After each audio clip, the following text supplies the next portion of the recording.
The following is an AZPM original production. Arizona Science is supported by Research Corporation for Science Advancement. For AZPM, I'm Leslie Tolbert, Regents Professor Emerita in Neuroscience at the University of Arizona, and this is Arizona Science. Our guest today is Emily Bray, Assistant Professor of Human-Animal Interaction and Director of the Behavioral Research Across Years Lab in the College of Veterinary Medicine. Thanks for joining us today. Thanks so much for having me.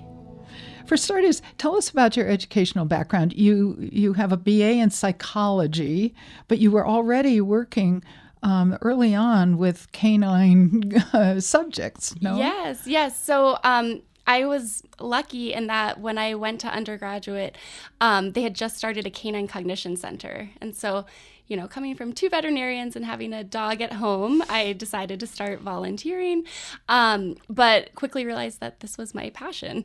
And so I actually went on to get a PhD in psychology as well, but focusing on animal cognition. And then, I made my way over to a vet school. One thing that you do is study how dogs can follow when we're pointing to something. What a fascinating question. How does a dog know that the finger sticking out is telling them to look or turn to or walk to an object at a distance? Yes. And it's something that we've known about adult dogs for a long time. I'd say kind of the genesis of canine cognition 30 years ago, that was the big discovery because apes don't do this. It's in a lot of ways something that's really special about dogs. They live in our homes, they grow up alongside us, and by the time they're adults, they're just really good observers and they can follow our points and see that we're trying to tell them something. But it could also be that perhaps there's something more. And so we did a study where we tested 375 retriever puppies. Tough job, but someone had to do it. And basically, we gave them this pointing task where, unbeknownst to them, we would hide a treat under a cup and then point and see if they could do it. Puppies as young as 8 weeks old do this above chance. They do it from the very first trial so that it's not that they're learning over the course of the trial. And then the other important thing is that all of the puppies that we tested, we knew their pedigree. So we could look at the heritability of the trait. So in other words, we do see variation. Not every puppy can do it. And how much of that variation is explained by their genetics. And it turns out that about 40% is. And that's actually a very high number for a behavioral trait. And so the fact that we see it emerging early and with this genetic basis really points to the fact that dogs have sort of become biologically prepared to follow these very human signals of communication. Tell us about a particular project you're working on with your dogs.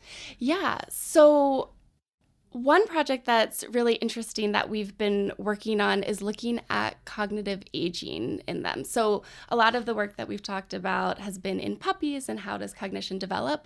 But we know that dogs, as in humans, as they age, their cognition can decline, and in some dogs that happens more rapidly and kind of more intensely than in others.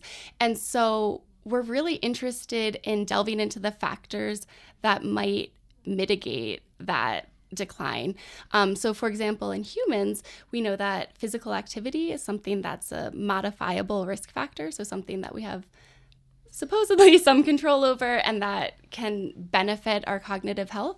And so that's something that we're really interested in looking at in the dogs as well, both in terms of physical activity, but also mental activity. So for example, in these working dogs, when they're kind of throughout their whole lives placed in these situations that are making them use their brains, how does that, impact the ultimate aging of their cognition over their lifetime? And is that ultimately beneficial to them? That's something we're really interested in. Well, this is all really fascinating. Thank you so much for talking with us about what must be really fun research. Thank you for having me. Emily Bray is a leading expert in canine behavior at the University of Arizona. Thanks again.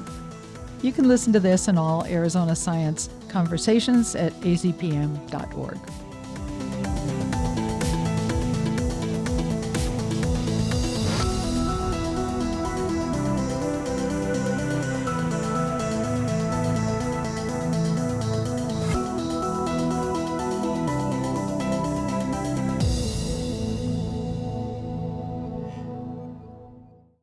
Thank you to Research Corporation for Science Advancement for their support of Arizona Science.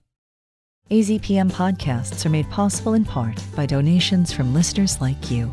Learn more at support.azpm.org. Thank you.